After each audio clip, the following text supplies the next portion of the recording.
Hello everyone, कैसे हैं आप।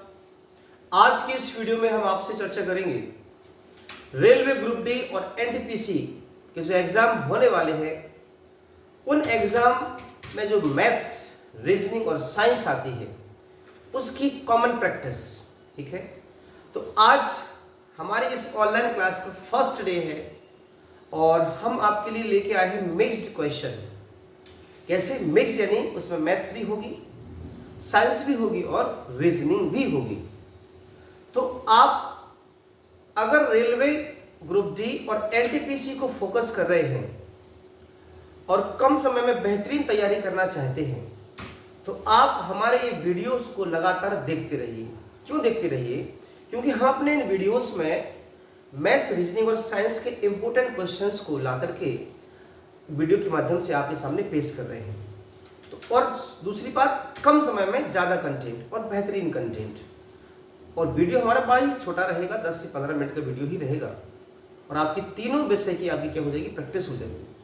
तो लगातार हमारे साथ बने रहें। और अगर आप हमारे चैनल पर नए हैं तो सबसे पहले चैनल को सब्सक्राइब भी कर लो, साथ में बेल आइकन भी प्रेस कर दो, जिससे कि हमारे नए वीडियो का नोटिफिकेशन आप तक सबसे पहले पहुंच सके। ठीक है, आओ तो वीडियो को स्टार्ट करें। सबसे पहला सवाल, निम्नलिखित में से कौन सा विटामिन पानी में घुलनशील होता है? तो कौन सा विटामिन पानी में घुलनशील है? हमारे पास 4 ऑप्शन है, ए, डी, बी और ई। बता दें आपको कि जो विटामिन बी है ये जो है पानी में कैसा होता है, पानी में ये घुलनशील होता है। कैसा होता है? ये पानी में घुलनशील होता है। ठीक है, तो इसको आप क्या कर लो बेटा, याद कर लो कि विटामिन बी पानी में घुलनशील होता है। ठीक है, आगे पानी से ऊपर तक भरे एक मग में पानी की सतह पर बर्फ का एक टुकड़ा तैर रहा है। जब बर्फ का टुकड़ा पिघलेगा तो प्रश्न क्या है, पानी से भरे ऊपर तक भरे, यानी पूरा तलातल कोई बर्तन है जो पूरा भरा हुआ है, उसके ऊपर क्या है, पानी का एक टुकड़ा है। अब बर्फ जो है धीरे धीरे पिघल रही है तो क्या होगा? पहला ऑप्शन, पानी का स्तर घटेगा। दूसरा, पानी बाहर गिरेगा। तीसरा, पानी का स्तर अपरिवर्तित रहेगा। चौथा, पानी झलक सकता है और नहीं भी झलक सकता है। तो देखो, जब पूरा तलातल भरा है और उसमें बर्फ है तो बर्फ जब पिघलेगी तो भाई जितना पानी उतना ही रहेगा। आर्किमिडीज का सिद्धांत है कि जब कोई वस्तु पूर्ण या आंशिक रूप से किसी जल में डूबी जाती है तो अपने भार के बराबर पानी को विस्थापित करती है। तो जब पूरा पहले से भरा है और वो मेल्ट करेगा तो उसका स्तर बिल्कुल ज्यों का त्यों रहेगा, ना घटेगा ना बढ़ेगा, ना पानी बाहर आएगा। तो इसका जो उत्तर होगा कौन सा होगा? पानी का जो स्तर है वो कैसा रहेगा? अपरिवर्तित रहेगा। ठीक है, आगे देखो, 220 वोल्टेज आउटपुट वाले जनरेटर को 1100 वॉट की पावर वाली मोटर से जोड़ने पर प्राप्त होने वाली विद्युत धारा की गणना कीजिए। तो देखो, प्रश्न में आपने कक्षा 10th में पावर का फॉर्मूला पढ़ा होगा। पावर का फॉर्मूला क्या होता है बेटा? पावर का फॉर्मूला आपने पढ़ा होगा, P is equal to V into I। ठीक है, अब उसने आपसे क्या पूछा? विद्युत धारा पूछी, नहीं करंट पूछा है। क्या पूछा है? विद्युत धारा पूछी उसने आपसे। ठीक है, तो कैसे निकालोगे आप? ध्यान दो, पावर मतलब वॉट, ये पावर कितनी दी? वॉट। पावर कितनी दे रखी है आपको? 1100। और वोल्टेज कितना दे रखा है? 220। और आपसे क्या पूछी है उसने? आपसे क्या पूछा है? आपसे उसने पूछा है क्या? करंट। ये नीचे आ जाएगा, क्या देखो 0 0 काट दो और 22 पंचे 110। तो करंट कितना आ गया? 5 एम्पियर। ठीक है, तो कौन सा ऑप्शन करेक्ट हो जाएगा? ऑप्शन जो पहला है ये हमारा करेक्ट हो जाएगा। क्लियर है? आगे चलते हैं। मुद्रास्फीति को अस्थायी रूप से रोकने के लिए निम्नलिखित में से किसका उपयोग किया जा सकता है? तो मुद्रास्फीति को अगर रोकना है तो आपको क्या करना होगा? मुद्रा आपूर्ति में कमी करना होगा। ठीक है, आगे देखो, वर्षा की बूंद गोलाकार होती है। जो रेन होती है उसकी जो ड्रॉप्स है उनके उसका जो शेप है वो कैसा होता है? स्फेरिकल होता है, गोलाकार होती है। क्यों होती है? उसका रीजन ये है कि बर्फ की जो बूंद है, पानी की जो बूंद है उसमें क्या लगता है? पृष्ठ तनाव लगता है। क्या लगता है? पृष्ठ तनाव लगता है। सरफेस टेंशन लगती है। तो सरफेस टेंशन की वजह से जो पानी की जो बूंदें हैं वो कैसी होती हैं? गोलाकार होती हैं। कैसी होती है?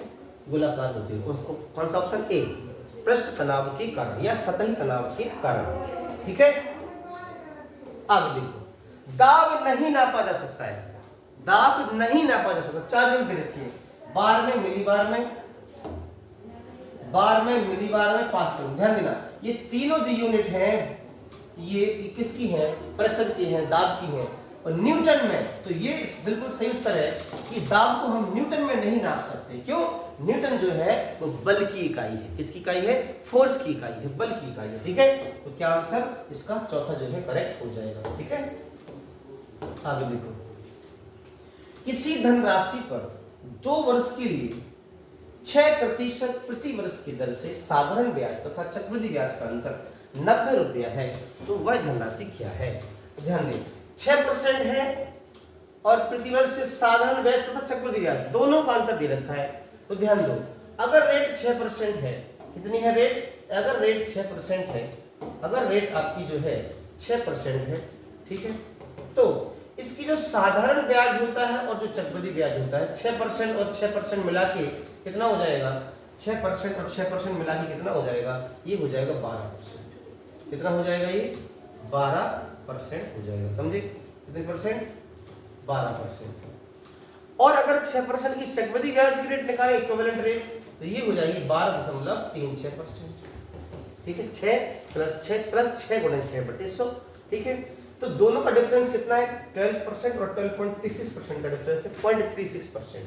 तो हम कह सकते हैं किसी राशि का 0.36% जो वैल्यू है वो 90 के बराबर है। किसके बराबर है? 90 के। तो पॉइंट हटेगा तो 2 जीरो बढ़ जाएंगे, 18 2 36, 18 पंचे 90 और 2 पंचे 10, 5000 और 5000 गुणे 5 तो कितना आ जाएगा? 25000। समझे? तो क्या राशि होगी? डी जो है वो हमारा सही उत्तर हो जाएगा। क्लियर है बेटा?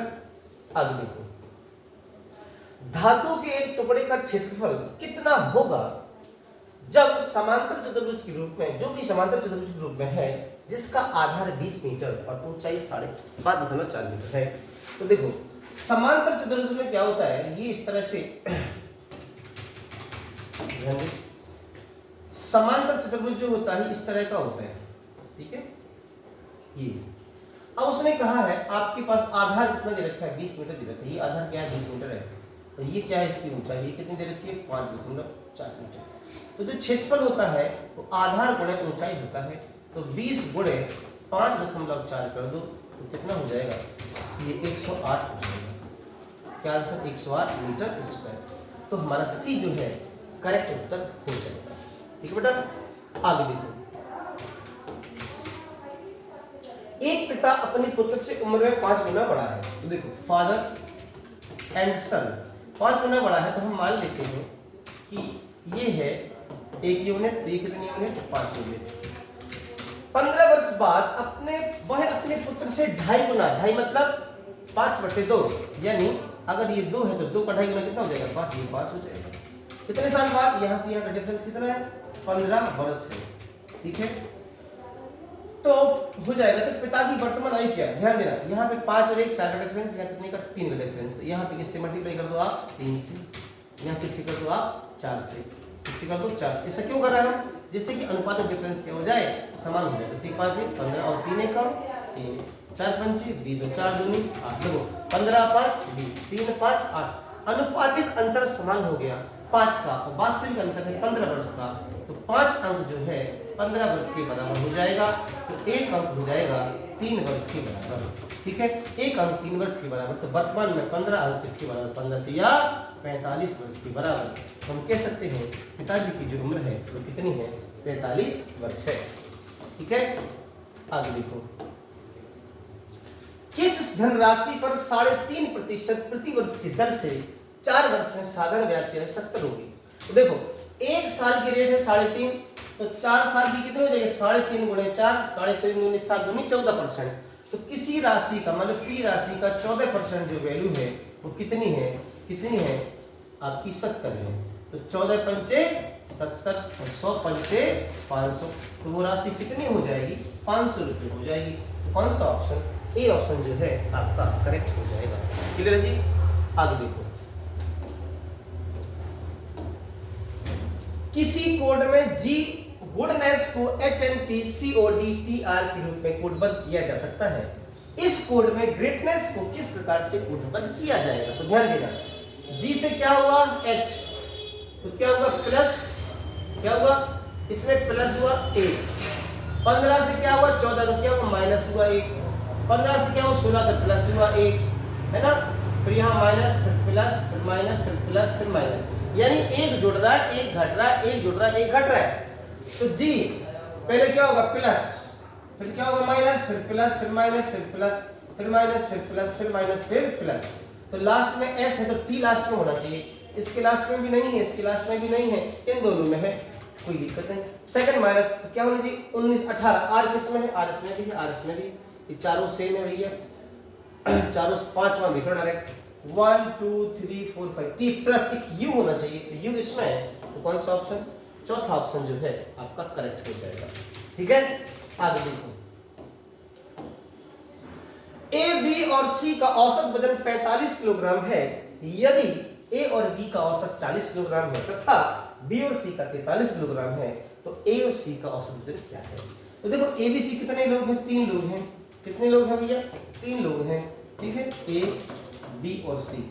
अगर औसत 3 है ना, तो इनका जोड़ क्या होगा? 45। औसत 45 है ना, लोग 3 है ना, तो जोड़ जो है 45 बड़े 3 होगा, यानी ए बी सी का जो वजन है वो 135 किलोग्राम है। 20 ए और बी दो कैंडिडेट हैं, दो कैंडिडेट हैं, 45 40 दूनी 80, तो ए और बी का वजन हो गया 80, 40 दूनी 80 किलोग्राम। ठीक है, बी सी का औसत 43 है, तो बी सी का 43 दूनी 86, तो बी सी का कितना हो गया? 86 हो गया। उसने पूछा ए सी का, पहले हमें ए का चाहिए, तो देखो ए का चाहिए वजन, अगर तो यहाँ भी BC है, यहाँ भी BC है, तो ABC में से BC घटा, ये बचेगा, तो 135 में से क्या घटा दो? 86 घटा दो, ए का वजन आ जाएगा। 135 में से क्या घटा दो? 86 घटा दो, 14 ये 35 वो 49 है जी। तो ए का वजन कितना आ गया? ए का वजन कितना आ गया? 49 आ गया। अब हमें बी का चाहिए, तो क्या करो? ABC में से किस ए का चाहिए? ABC में एक आ गया, हमें चाहिए सी का। ABC में से AB घटा दो, सी का आ जाएगा, AB कट जाएगा, तो 1 से 35 में 80 घटा दो, तो 1 से 35 में से 80 जब घटाओगे आप, आपको चाहिए किसका? सी का चाहिए, तो 135 में से 80 घटा दो, तो 20 वो 35 वो, तो कितना आ गया? ये 55 आ गया। अब उसने पूछा ए और सी का औसत, ये क्या है? सी है, क्या ये? सी है। ए और सी का औसत, तो ए प्लस सी और बटे क्या? 2, 49 प्लस 55 बटे 2, तो 49 प्लस 55 और बटे कितना? 2, है ना? तो 9 5 14 के 4, यहाँ से ले 5 4 9 और 1 10 बटे कितना? 2, 2 पंचे 10 और 2 दूनी 4, तो 52 किलोग्राम। तो ए और सी का जो औसत वजन है वो कितना है? 52 किलोग्राम है। क्लियर? आगे देखिए, एक व्यावसायिक कॉन्फ्रेंस के अंत में मौजूद 10 व्यक्ति एक दूसरे से हैंडशेक करते हैं, अर्थात हाथ मिलाते हैं। कुल मिलाकर कितने हैंडशेक होंगे? तो देखो, ये क्वेश्चन है कॉम्बिनेशन का। किसका है? कॉम्बिनेशन। आपने क्लास 11th में पढ़ा होगा परमुटेशन एंड कॉम्बिनेशन। तो 10 कैंडिडेट हैं, ये लोग आपस में हाथ मिला रहे हैं, तो कितनी बार हाथ मिलेंगे ऐसा उसने पूछा। तो आप क्या करो? NCR, क्या? NCR का सूत्र लगाओ। NCR क्या होता है? n factorial upon r factorial into n minus r factorial. ये क्या है? आपको फॉर्मूला याद करना पड़ेगा। क्या? NCR बराबर n factorial upon r factorial into n minus r factorial. ठीक है, तो n की जो वैल्यू है वो कितनी हो जाएगी? n की जो वैल्यू है वो 10 हो जाएगी, और हैंडशेक एक बार में 2 कैंडिडेट करेंगे तो r की वैल्यू कितनी हो जाएगी? 2 हो जाएगी। ठीक है ना? तो आप क्या करो? NCR is equal to n की value 10 factorial divided by r factorial. 2 बार एक बार में, 2 लोग एक बार में हाथ मिलाएंगे तो r की वैल्यू 2 हो जाएगी, 10 माइनस 2 फैक्टोरियल। ठीक है जी। फैक्टोरियल का मतलब होता है कि जैसे हमने कहा 10 फैक्टोरियल, इसका मतलब है कि 10 गुणा 9 गुणा 8 गुणा 7 गुणा 6, ऐसे कंटिन्यू अप टू 1। ठीक है, तो 10 फैक्टोरियल को हम लिख सकते हैं 10 गुणा 9 और गुणा कितना 8 factorial divided bye 2 factorial into 10 में से दोगे 8 फैक्टोरियल। ठीक है, 8 फैक्टोरियल से 8 फैक्टोरियल जो है वो क्या हो जाएगा, कैंसिल हो जाएगा। क्या हो जाएगा, कैंसिल। और 2 फैक्टोरियल की वैल्यू होती है 2 × 1 2, तो 2 5 10, 2 5 10, 9 बनना कितना 45। इसका मतलब ये है ये 10 कैंडिडेट आपस में जो है 45 बार क्या करेंगे, हाथ मिलाएंगे। क्लियर। तो कौन सा ऑप्शन हमारा जो है पहला ऑप्शन जो है करेक्ट हो जाएगा। क्लियर। अब आगे देखो, 1200 व्यक्तियों का समूह जिसमें कप्तान और सिपाही दोनों हैं, एक ट्रेन से यात्रा कर रहे हैं। प्रत्येक 15 सिपाहियों पर एक कप्तान है। इस समूह में कितने कप्तान हैं? मतलब क्या है कि टोटल सैनिक और कप्तान जो मिलाकर के हैं वो है कितने, आपके 1200। और 15 सैनिक के ऊपर एक कप्तान है, तो उसने कहा कि कप्तान कितने हैं। अब ध्यान देना, अगर 15 सैनिक पर एक कप्तान है तो 15 + 1 कितना, 16 यूनिट। कितना, 16 यूनिट। 15 + 1 16 यूनिट। तो 16 यूनिट की जो वैल्यू है वो कितनी है, 1200 है। कितनी है, 16 यूनिट की वैल्यू कितनी है, 1200 है। तो 1 यूनिट की जो वैल्यू है वो कितनी हो जाएगी, 1 यूनिट की जो वैल्यू है वो कितनी हो जाएगी, 1200 बटे कितना, 16। Is it clear. अब क्या करो, आप 4 से इसमें क्या करो, भाग दे दो।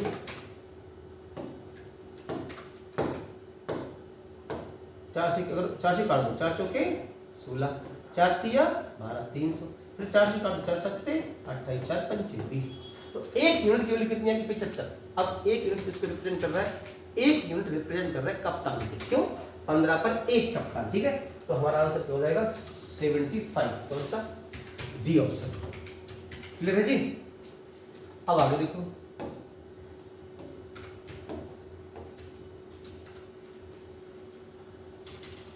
स्टेटमेंट है कुछ ट्रेन बस हैं, कुछ बस बकरियां हैं और कुछ बकरियां पेड़ हैं। तो ये सिलेबस का क्वेश्चन है। तो देखो इसको कैसे करते हैं, क्योंकि बेसिक तरीके से अपन इसको करेंगे।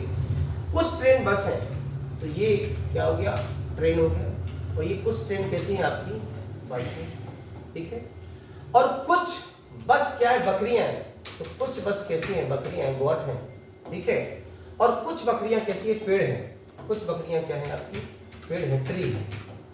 अब उसने क्या बोला आपसे, कुछ पेड़ ट्रेन है, कुछ पेड़ ट्रेन है। ये कैसा है, हो भी सकता है, नहीं भी, डाउट में है। और डाउट वाला कैसा होता है, डाउट वाला कैसा होता है, फॉल्स होता है। यानी ये वाला स्टेटमेंट कैसा हो गया, फॉल्स हो गया। सेकंड क्या है, कंक्लूजन, कोई बस ट्रेन नहीं है, कोई बस ट्रेन नहीं है, कोई बस ट्रेन नहीं है, कोई बस ट्रेन नहीं है। तो वो कुछ बस ट्रेनें हैं ये।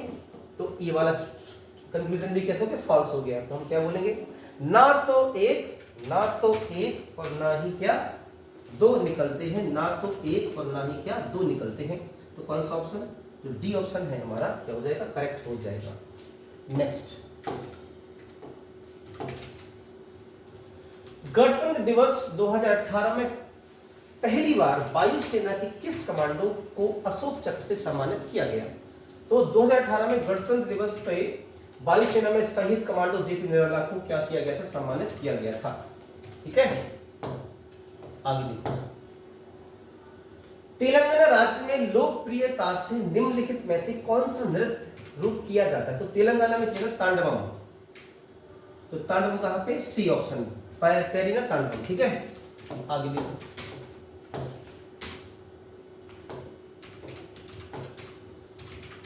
निम्नलिखित में से किसने दीन ए इलाही धर्म की स्थापना की थी। तो दीन ए इलाही धर्म की स्थापना की थी अब अकबर ने। किसने, अकबर ने। ठीक है, नेक्स्ट, रेगिस्तान मरुस्थल कहां पे स्थित है। रेगिस्तान मरुस्थल कहां पे स्थित है। तो इसका आंसर क्या है, अफगानिस्तान में स्थित है। कहां पे स्थित है, अफगानिस्तान में स्थित है। ठीक है, आगे देखो, एक रेजिमेंट के सिपाहियों को 10, 15 और 20 की पंक्तियों में खड़े होकर पूर्ण वर्ग बनाने होते हैं, तो सिपाहियों की न्यूनतम संख्या क्या होगी।